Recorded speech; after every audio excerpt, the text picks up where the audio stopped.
is the NEA representative telling us now na yung mismo nag-preside, yung mismong board, at yung mismong board secretary na gumawa ng agenda at sila gumawa ng AGMA, hindi yun yung sinasabi nilang pinasan nila? You know, because we have here a statement from the person who presided over the annual General Membership Assembly.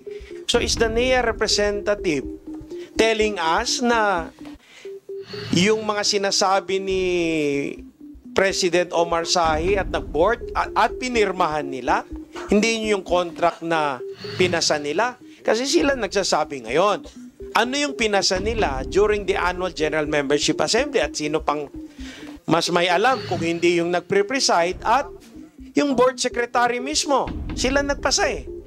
So, are you telling us now that merong ibang pinasa? Can we be clarified on that?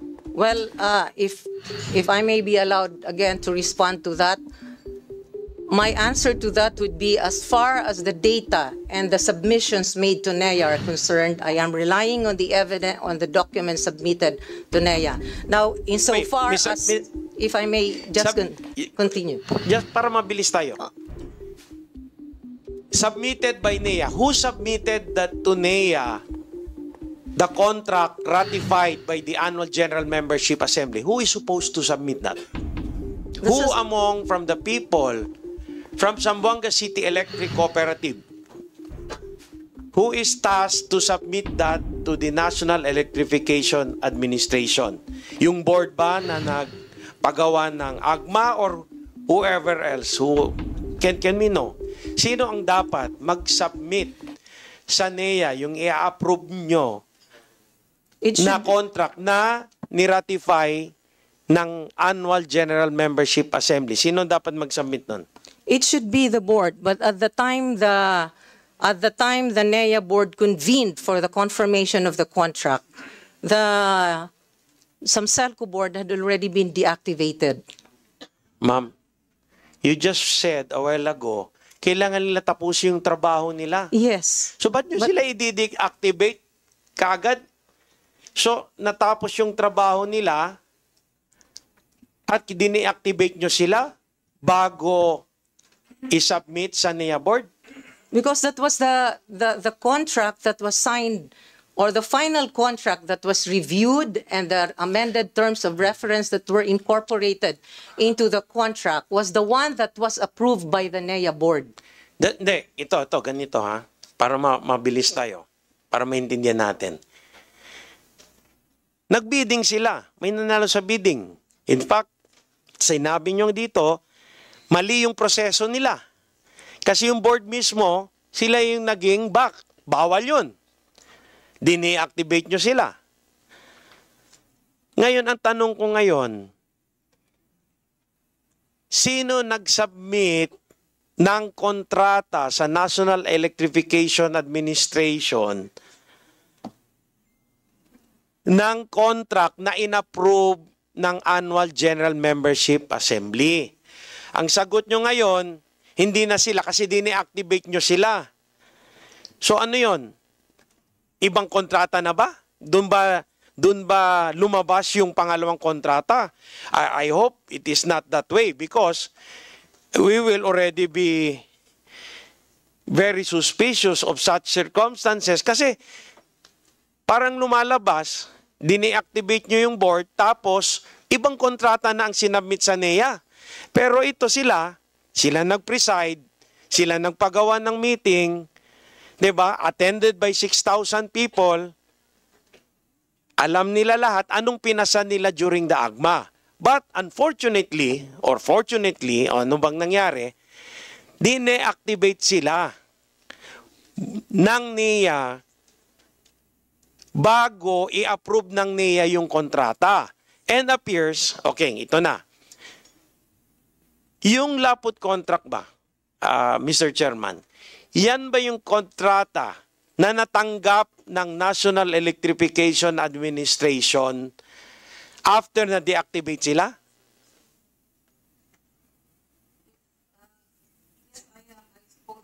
Can you use the microphone? That is the contract that was submitted to NEA for approval. So nung dine-activate nyo sila, may bagong board umupo. The task force. The task force. Yes. So yung bagong board, I do not know. I do not know with the members of the committee here. Lumalabas, iba yung kontrata na sinabit nila, which I think yung nag-preside, binasa nila yung kontrata na pinasa nila nung Annual General Membership Assembly. Yung board, alam niya, yung board secretary with 6,000 people.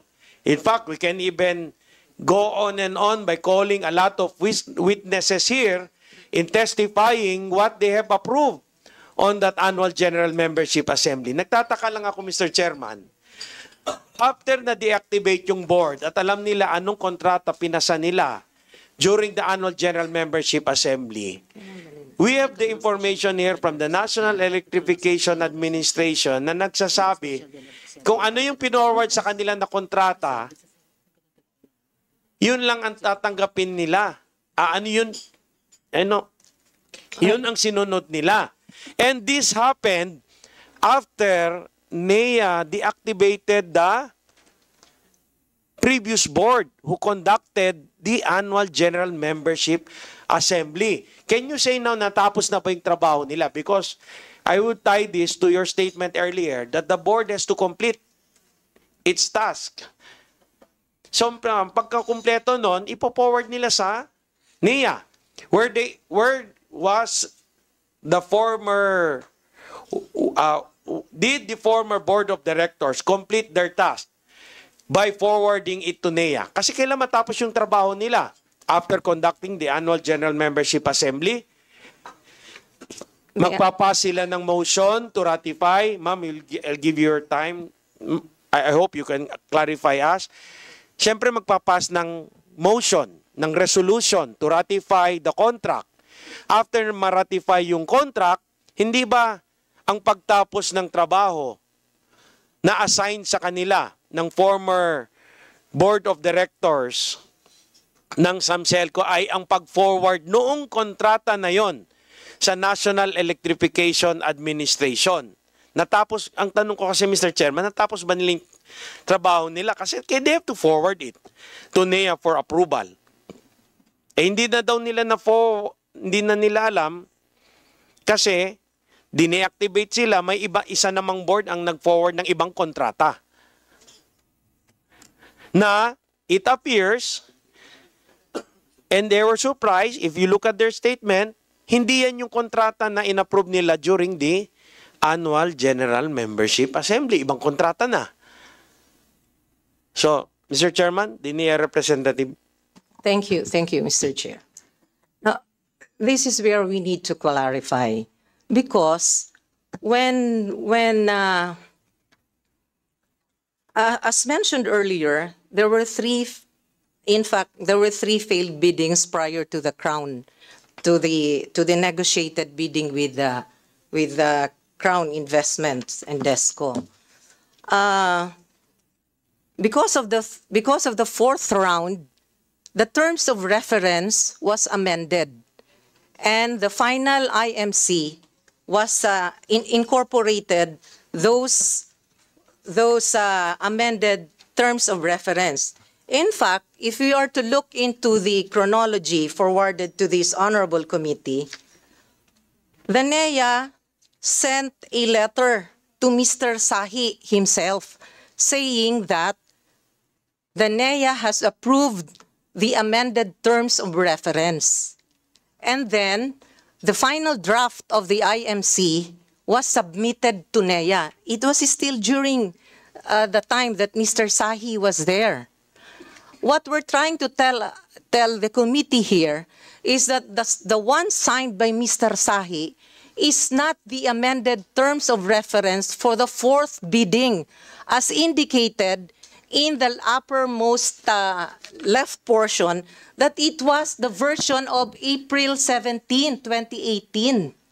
The fourth bidding came around in August. Ma'am, immaterial eh. Kasi may Annual General Membership Assembly. alam nila kung anong pinapasa nilang resolution at anong kontrata. Now, parang kasi may isang version na kontrata na only a few people know. Alam ng 6,000 member consumers, alam ng nagpre-preside over the Annual General Membership Assembly, alam ng mga members ng board, to include the board secretary. May we also find out, I see here the former general manager of Samselco. Sino to? Dating general manager, Mr. Edgardo Ancheta. Mr. Chairman, para maklaro lang tayo. Can we find out, Mr. Chairman, from the former general manager of Zamboanga City Electric Cooperative, Mr. Edgardo Ancheta, would you be knowledgeable or would you confirm the statement of the former president of Samselco that the contract that they passed during the Annual General Membership Assembly is the one that they signed? Mr. Chairman, can we recognize the former general manager Mr. of Zamboanga Ancheta, City you are Electric recognized. Cooperative? Thank you, Mr. Chair.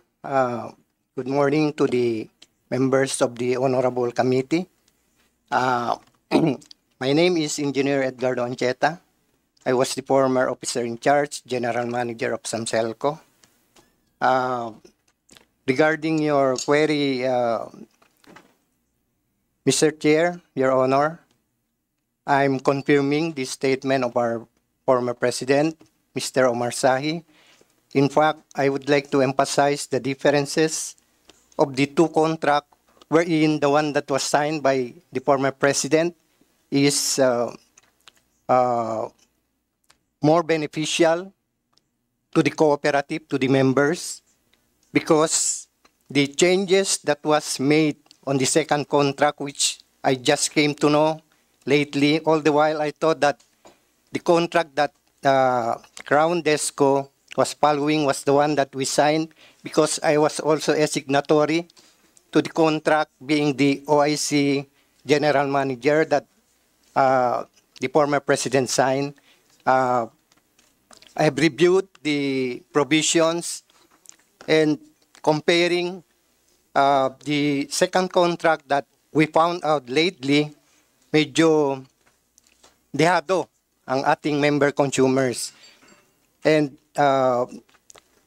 I acknowledge that the board at that time was working really for the benefits of the cooperative, because we have been considered as almost an ailing cooperative, and what we need to do really is get the private sector participation, and that was the thing that we do together with the NEA private sector participation team, the legal team of NEA, and the management team and the board members.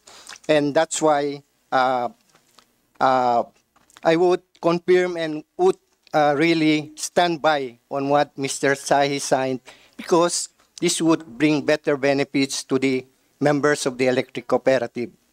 That would be all, Mr. Chair, Your Honor. Mr. Chairman, Yes, Congressman Acop, you're recognized. with the indulgence of the Honorable Majority Leader, kasi nalilito na po ako sa kwan eh. Compared to the hearing last September 11, 2024, ako po yung naglabas ng mystery of two contracts eh. The Sahi and the Lapot contract. Now, may I ask Mr. Sahi, ilan po bang bidding ang nangyari bago po kayo nagka-finalize ng investment management contract with Crown Desco? Yes, Your Honor. The first bidding that was conducted was Early in 2018. April 20, 2018. That was the first bidding that was conducted. However, it was failure. Okay. So in between, we have July 2, 2018, and there are other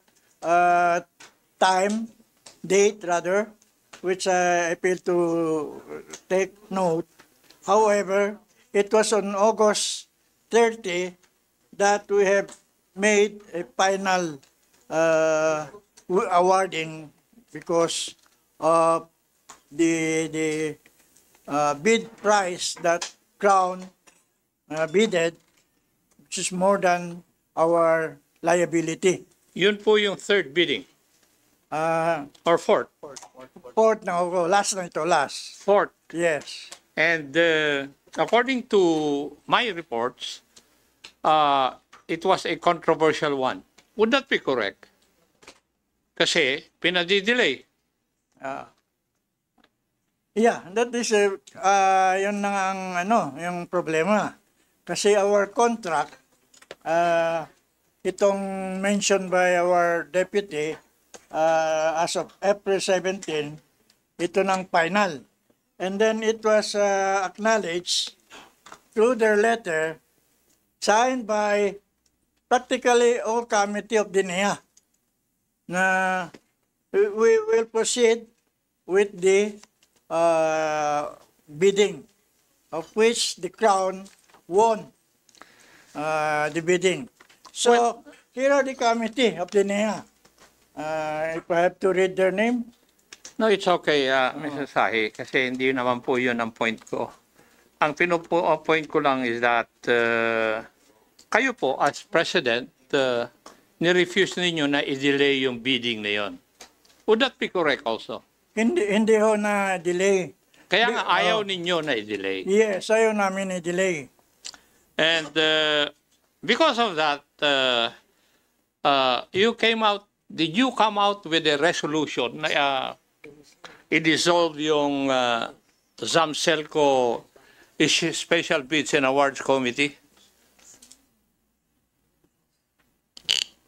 Yes, there was during the August 30, supposed to be the schedule for the final bidding, nawala yung mga committee. Yun po yung sinabi nyo yung nawala. Oo, nawala. Nawala. So what we did, we made a board resolution relinquishing our position as board and then appoint as SBAC just to accommodate the problem of solving this In other words, in-appoint ninyo yung mga sarili nyo para maging membro ng ZAMCELCO SBAC because wala po yung mga members doon sa Kwan. Now, sinunod nyo po ba lahat proseso ng bidding? Yes. Pursuant to Republic Act 9184? Oh, we follow the proceeding. And therefore, because of that, you proclaimed Crown Desco as the winning bidder. Yes, we awarded to the Desco. Now, dahil po sa ginawa ninyo, Mr. Sahi, yung NEA, dinisolve po kayo. Would that be correct? The dissolving was already sometimes October na yun. Kaya nga, pero ang rason bakit kayo dinisolve, it was because of your act of constituting yourselves as members of the SBAC. Yes. Which is not in accordance with the law. Yes. Tama po ba? Tama ho. Yes. Now, so in other words, yung award ng kontrata doon po sa Crown Desco was done nung kayo pa ang nakaupo. Oh. You were not still deactivated. Yes. Kasi in the last hearing, hindi ko ma-pinpoint kung anong date nangyari yung lapot contract eh. And I think that was also the issue raised by the Honorable Majority Leader. Tama? Saka pakikinig ko po dun sa proseso natin kanina sa pagtatanong. Now, yung pagka-dissolve po sa inyo, nag-appoint ng NEA ng Board of Directors. Yan na ang hindi namin alam. Oh, Because, kasasagot ni attorney kanina na it's composed of yung task force. If I remember it right. Di po ba, attorney? Yes. And may know, kung meron pong taga Zamboanga doon sa inappoint ng NEA, Your Honor, yung lahat ng members ng Duterte Task Force were all general manager of the different cooperative, not taga Zamboanga. That's why si Laput was assigned as manager and the rest were yung board. Not from Zamboanga. They're all GM from the different cooperative from Mindanao, Luzon and Visayas. Okay. Thank you. Pero yung kontrata nyo sa yung investment management contract with Crown Desco ay pinirmahan nyo po bago kayo na-deactivate. Yes. Okay. Now, that is now, Mr. Chair, the first contract, the SAHI contract, which according to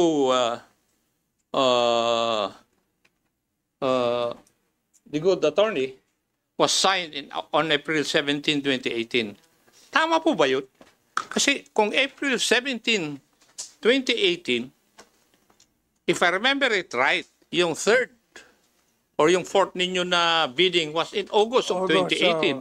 Paano nagkaroon ng kontrata ng earlier than August of 2018? Kasi yun ang sabi ni attorney eh. The date of the SAHI contract was April 17, 2018. Samantalang yung bidding, the third or fourth bidding was done in August of 2018. May have you, no? Actually, itong contract na sinasabi na April 17, hindi pa ito pinirmahan namin. I signed the contract upon yung approval, yung winning bidder na, when we already award. Kaya hindi ko po sinasabi, Mr. Sahe, na pinipirmahan nyo yung kontrata o pinirmahan nyo yung kontrata na wala pang winning bidder. Yeah. Ang tinatanong ko po sa inyo, ang hindi ko po maintindihan ay yung mga biddings na nangyari regarding this investment management contract ay nangyari po ng 4 na beses. Yes, And the last one I think was August of 2018. yes. Na nanalo ang Crown Desco. Bakit sinasabi ni attorney ngayon, the Deputy Administrator of NEA, na ang SAHI contract which we're talking about ay pinirmahan of April 17, 2018. Paano nangyari yun? If I Mr. may. Chair? Yes, If I may. Deputy Administrator If I may, Lee, Mr. you're Chair. recognized. Sir, just to clarify, the one that I was pointing out earlier was that the IMC or the contract signed by Mr. Sahi, if we will look at the upper leftmost portion, is dated April 17, 2018. That is the version of the IMC which had failed in 2 biddings. Hindi ho ito yung kontrata na ni-revise na for the 4th bidding. Actually, the first bidding was conducted on April 17. Yes, and it was And declared... the contract was signed on April 17. No. Tama ba? No, Mr. Chair. The first bidding was declared a failure on March 27, 2017. The second bidding was declared a failure on June 8, 2017, such that the contract that was signed by Mr. Sahi, as indicated in the the rightmost upper portion of the contract, is the version of the IMC on the 2 failed biddings. That is why it indicated there April 17 version. Nag-fail po ang 2 biddings na yan. And then yung 3rd bidding po, nag-fail po uli. And that is why on August 17, 2018, the SBAC of Samselco sent to NEA an amended TOR. And in fact, NEA PSP issued a letter to Mr. Sahi approving the new TOR of the IMC. So hindi po yun ang approved because that version of the contract was for the phase 2, the first 2 failed biddings. Kaya nga ho, in-improve or in-amend ang TOR dahil ho nag-fail ang bidding. So, NEA has no personal knowledge, and in fact, I am looking at the after-mission report of the person that NEA sent to Samselco during its special general membership assembly. There is nothing in the report that indicates here, and I am relying on the after-mission report, that the contract was submitted or recited before the General Membership Assembly. As I have also mentioned earlier, there were only, as indicated in the in the minutes of the Special General Membership Assembly, the business was the presentation of the result and the confirmation of the General Assembly. That is why we're trying to point it out. And as I have mentioned earlier, if you are to look into, again, the contract signed by Mr. Sahi, you will see that the parties there, the parties to the contract, had just been handwritten. And the acknowledgement, the acknowledgement or the notarization is dated August 28, 2018, while the parties, as can be seen in the contract, was signed on August 31, 2018. Well, that is an infirmity altogether. How can there be an Nauna yung acknowledgement? notaryo bago yung Nauna po. pirma? Nauna po ang notaryo bago po ang pirma. At sino po yung nakapirma? Si? And who are the parties to the contract? In fact, if you will still also notice it, the assembly was made on September 11. Then who are the parties to the contract? It is Mr. Sahi. I thought the August 29 is Laput contract. No, that is the other. That is the other contract. That is the one that was approved by NEA and which already incorporated the amended TOR. If you will look at the contract signed by Mr. Laput, What date is that? Yes. You will look at the upper leftmost hand portion. August 29, 2018, IMC 4th round. This is the final bidding. So this is the contract that already incorporated the amended terms of reference. The one that was signed by Mr. Sahi was the version of the contract for the failed 2 biddings. Mr. Chair, Yes, please continue, Congressman Akop. Mr. Sahi had someone also sign the contract with him. Tama po.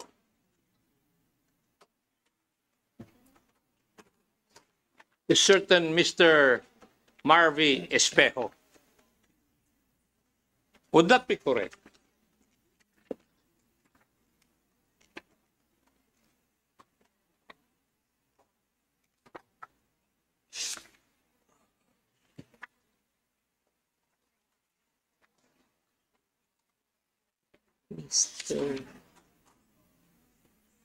Yes. It would appear in the contract that the other signatory is Marvy Espejo. M. Espejo. Now, who signed the Lapot contract together with Mr. Lapot? It would be the same Marvy Espejo. Tama po ba?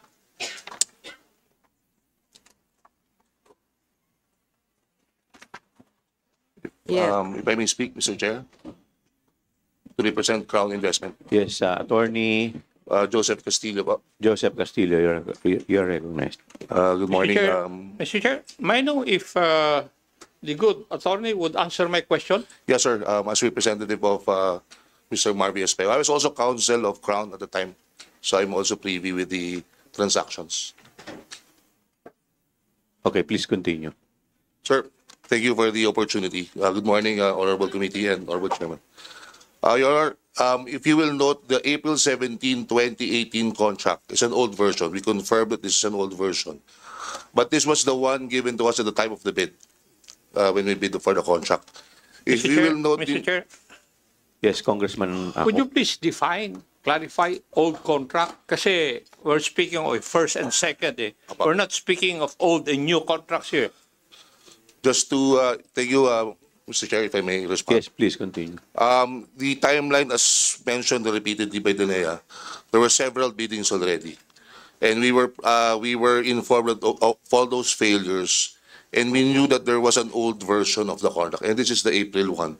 We are not aware that there was a revised IMC at the time that we bid. But looking at the NEA chronology of events, at the time that we bid, August 30, August 29 on page 7 of the Special Board Resolution number 5 of NEA, there was a revised IMC issued by the PSP Committee. That's the Private Sector Participation Committee of the NEA. This, I'm not privy to the correspondence, but it was supposedly sent to the Samselco email on the same day. But I'm not aware if it was given to the board at the time that we bid on August 30, 9 a.m. So what we submitted, as you know, as part of the bids, you submit a signed contract of the IMC as part of your bid procedures. So we submitted an earlier version signed contract just to comply with the bid, that this is the contract that we are going to sign if we win the bid. So that is just part of the submission, Sir Honor. Now, when we won the bid, there was a change of leadership, as again confirmed by NEA. We were asked to sign this revised IMC when it was during the approval process of the NEA. And of course, at the time, it was a new leadership under Lapot and then under the task force. So, as a bidder, alam naman po natin lahat ng government procedures, these contracts are contracts of adhesion. Very difficult for us as a bidder to negotiate. If we didn't know at the time that on August 29 pala may bago ng contract, and then it was presented to us by the NEA that this is the revised, we signed. Just to note ko, may comparison din po ng two contracts. And I believe it's unfair to say that it's disadvantageous because one significant change in the two contracts, the Putik property, which was valued at around 1.5 billion at the time, was removed as part of net cash if it was sold. So as you know, net cash is part of the remuneration that in IMC can recover. So that's a significant change from the version that we signed and the eventual final contract. Mr. Chairman, yes.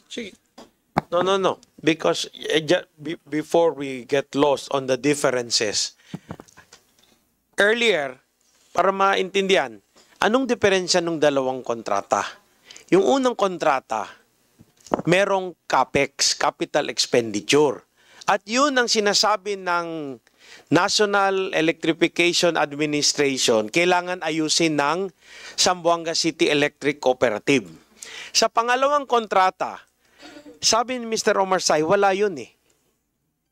Kaya tayo nandito sa problema na hindi maayos-ayos, nalulugi yung Zamboanga City Electric Cooperative buwan-buwan, kasi disadvantageous nga eh. Sa pangalawang kontrata, nawala ng intention, ayusin siya. Kasi sa first contract, kailangan ayusin yung technical. 'Di ba? Yun yung sa first hearing natin. May mga resource person tayo dito na nagsabi, kailangan ayusin ng Zamboanga City Electric Cooperative yung infrastructure niya. So sa first contract, nandun yung capital expenditure. So yung investor manager, maglalabas sila ng pera para ayusin yung infrastruktura ng yung technical ng Zamboanga City Electric Cooperative. Pero sa pangalawang kontrata, nawala yung aspect na yun eh.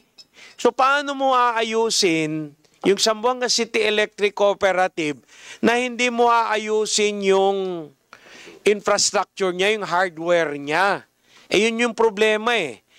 So, yun ang siguro, if I follow, maybe we can ask the former, yung GM at that time, do you need, Mr. Chairman, may I ask the former General Manager of Samselco, Mr. Edgar Ancheta, kailangan ba talaga yung capital, kung gusto mo ayusin yung Zamboanga City Electric Cooperative, kaya that's why you're going into an IMC, di ba? Kailangan ayusin. Kailangan ba talaga yung capital expenditure, yung CAPEX, para maayos ang Zamboanga City Electric Cooperative? Kailangan nyo at that time. Do they need it? Mr. Chairman? Ancheta, would you please answer? Thank you, Mr. Chair. Thank you, Your Honor. I would confirm na we really need additional influx of funds para ayusin yung mga lines natin, undersized line, yung mga overloaded lines, magdagdag ng mga substations, and those are considered capital expenditures. And dito that's why we made it sure na it should be included in the provisions of the terms of reference. Now, when there is a necessity that the investor manager needs to put up capital for that, kailangan ipuput up nila while waiting for the RFSC, which is a component of the bill, yung reinvestment fund for sustainable CAPEX. So sa tanong nyo, Mr. Chair, Your Honor, it's really absolutely needed. Mr. Chairman, follow up. To the knowledge of the General Manager, alam ba ng Board of Director ng Zamboanga City Electric Cooperative nung sitwasyon noon na kailangan talaga ng capital expenditure? That's why you are going into an investment management contract, Mr. GM. Please continue, Mr. Ancheta. Thank you, Mr. Chair, Your Honor. It is for that main reason that the Samselco board then and management decided to embark on a private sector participation. We'll invite an investor manager to put up capital and invest on the capital expenditures aside from the other capital funds that we need, like paying for the ballooning obligations, financial obligations that the cooperative was having at that time, Your Honor. Thank you. Mr. Chairman, para malaman ko lang, can the former president and other members of the board confirm that at that time when you are doing this contract, itong bidding na to para magka-contract, na alam nyo may problema yung Zamboanga City Electric Cooperative sa technical at kailangan ayusin yung mga linya at kailangan ng capital expenditure?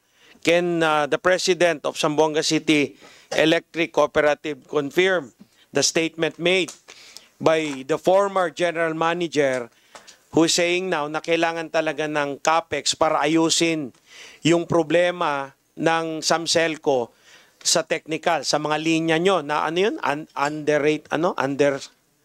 Undersize, kaya ang laki-laki ng systems loss nyo, nalulugi kayo buwan-buwan. So kaya you embark on this concept that somebody will invest, infuse capital so you can fix the problem. And it will entail capital expenditure. Mr. President of Zamboanga City Electric Cooperative. Mr. Omar Sahi. Thank you, Your Honor. Precisely, kailangan namin infusion of pera. That's why we go to this private investment management. Kasi kailangan namin, hindi na kaya ng Samselco. Kailangan namin yung additional investment infusion of money. For CAPEX. Yun na nga, for CAPEX.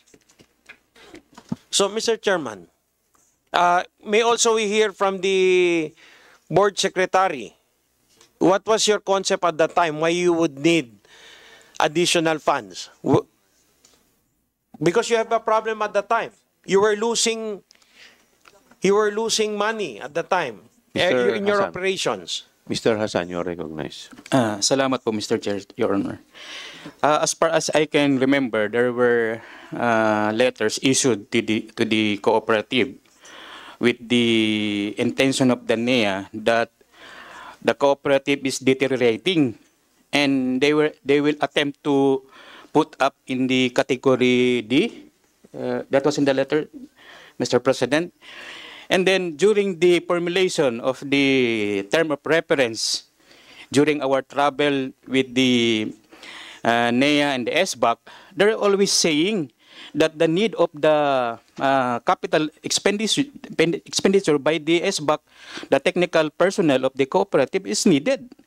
And during that time, we don't want to happen the 2028 or 2008 that the blackout in Zamboanga City was 10 hours. So, ayaw na namin maano yun kasi yun ang battle cry ng Zamboanga City kasi dumadami na yung mga company na pumapasok tapos may attempt yung KCC mag-add ng additional megawatts. So, yun ang always recommendation ng technical that there should be an CAPEX for this matter. So in short, when you came out with the bidding, the TOR, ang intention nyo is para tulungan ang Zamboanga City Electric Cooperative sa problema nila. At kailangan nyo ng additional pondo for CAPEX. Tama ba? Mr. Sahi and Mr. Hassan and GM Ancheta, the general manager who is running it, doing the technical operations.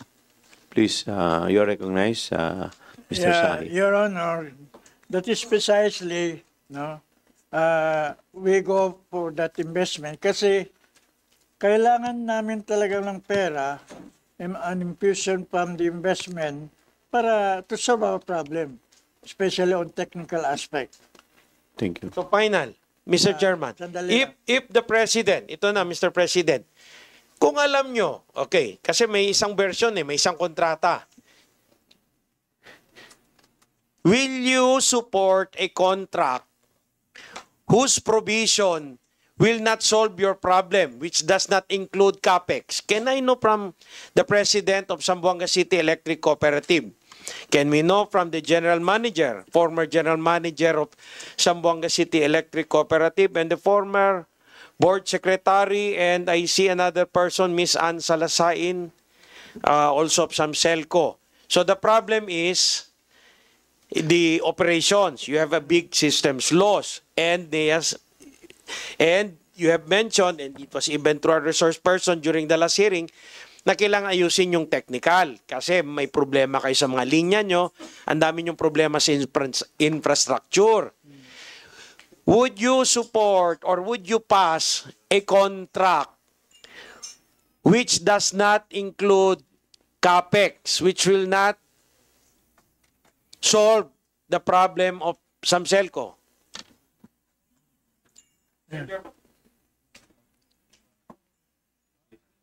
Mr. Sahi, you're recognized. Your Honor, that is precisely why we incorporate in the contract yung infusion ng investor dahil yung problema namin on financial aspect. Kaya nandoon sa one of the provisions ng contract that we formulated. So in short, doon sa pangalawang kontrata na lumabas, nawala na yung hinahanap nyong sagot sa problema. Mr. President? Tama po, sir.